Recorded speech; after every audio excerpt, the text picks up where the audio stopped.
Naimbita ako sa Live Good February 10, 2023. So i-share ko lang po sa inyo yung journey ko rito, paano ako nagsimula.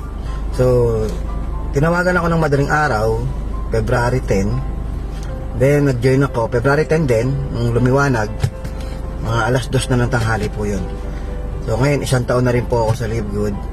So sa awa ng Diyos po, nagkaroon na po ng resulta. Ito po, itong sasakyan na to, biyaya po ng Diyos sa atin mula po sa Live Good. Hindi naman po sa pag-aano, ito po ay nabili ng cash sa awa ng Diyos, and nakabili na rin po ng investment na bahay. And ngayon po, sa ngayon meron na akong 7 diamonds under my team. So to God be the glory. Napaka-bless talaga. Imagine that time nagtitinda lang ako ng tubig. Pero bago pa ako nagtinda ng tubig, ang pinakamatagal ko pong tinda ay French fries.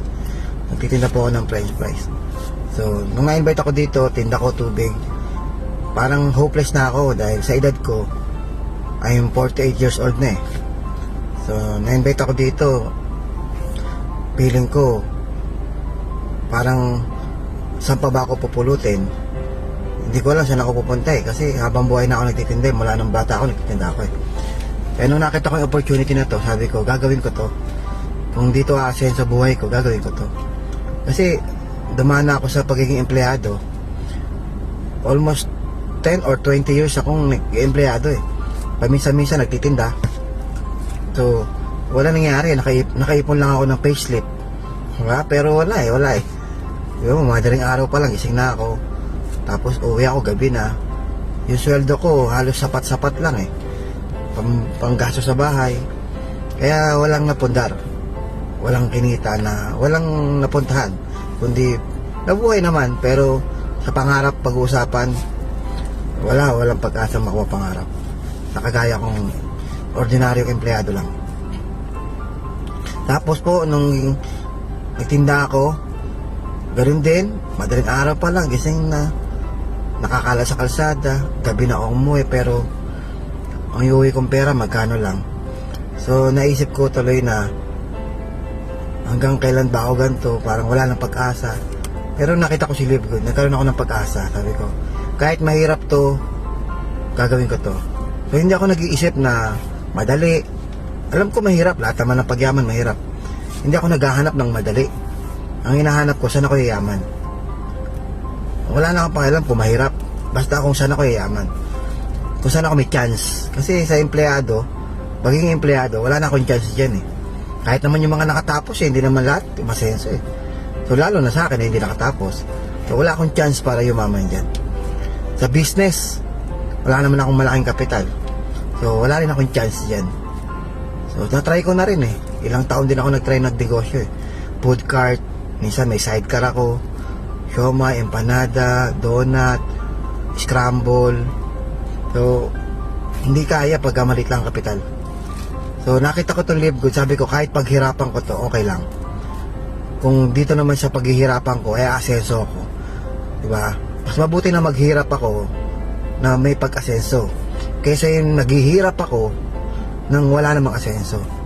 So kaya inaral ko yung Live Good, minaster ko. So ang unang gawin mo, masterin mo yung Live Good, aralin mo, kabisaduhin mo. Huwag kang papayag na hindi mo alam, huwag kang sasali ng hindi mo naiintindihan. Huwag mo rin i-reject nang hindi mo rin naiintindihan. Kailangan maintindihan mo muna siya bago mo desisyonan kung yes or no. So yun yung ginawa ko, inintindi ko muna siya. So masterin mo, kailangan kaya mong ipaliwanag. Kasi hindi ka makaka-attract ng mga tao kung ikaw mismo hindi mo kayang explain yung negosyo mo. So hindi naman siya mahirap. Actually, pinapaliwanag ko lang yung 3 ways to earn: weekly fast start commission, matrix bonus, tsaka matching bonus. Yung tatlo madali na yun eh. Yung influencer, yung retail commission, tsaka yung diamond bonus pool, madali na yun eh. Ang dali lang. So yun lang, kailangan kabisado mo yun.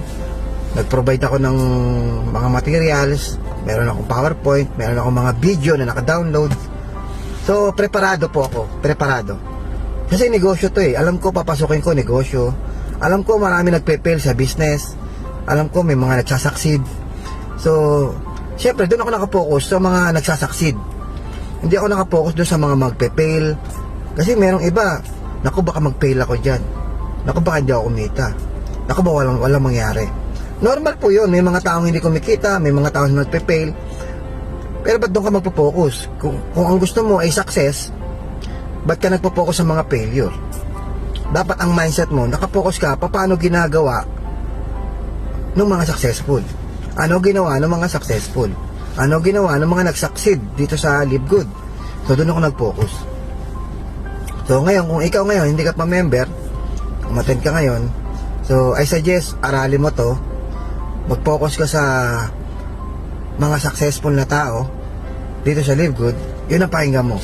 Huwag na kang makikinig sa mga failure. Magiging failure ka rin. Kasi wala silang ituturo sa'yo kundi mag-fail. Kasi hindi nga sila naging successful. Ano ituturo nila sa'yo? Kahit mga magulang ko, kapatid ko, hindi ko pinakikinggan yun. Kasi alam ko, Live Good to. Wala naman sila sa Live Good. Hindi naman sila successful sa Live Good. Hindi pa nga nila alam ang Live Good. Narinig lang nila ang Live Good. May kapitbahay ako, kaibigan ako, classmate ko. Hindi naman sila involved sa Live Good. Kung involved man sila minsan, naging involved sila minsan, hindi pa rin ako makikinig kasi hindi naman siya successful sa Live Good. So, yun yung mindset ko nun. So, nakinig ako doon sa successful. Okay, that time, ang successful sa Live Good, si Kuya Fernan. Si Kuya Perds. Silang dalawa. Sa kanila ako nakinig. So, tapos ginawa ko to hanggang naging diamond po ako in 2 months. So, ako po yung second diamond sumunod kay Kuya Fernan dito sa Pilipinas. Then, ngayon po, under my team, meron na po akong 7 diamonds. Meron na po akong isang foreigner na diamond na Indonesian, nasa Indonesia. So, siya ang first diamond sa Indonesia. Sa 5 leg, meron na akong 7 diamonds. So, blessed na blessed talaga. So, maraming pwede mangyari sa'yo dito. Kaya, kung ako sa'yo, kung isa ka rin sa mga nangangarap, itry mo si Live Good. May maganda mangyayari sa'yo.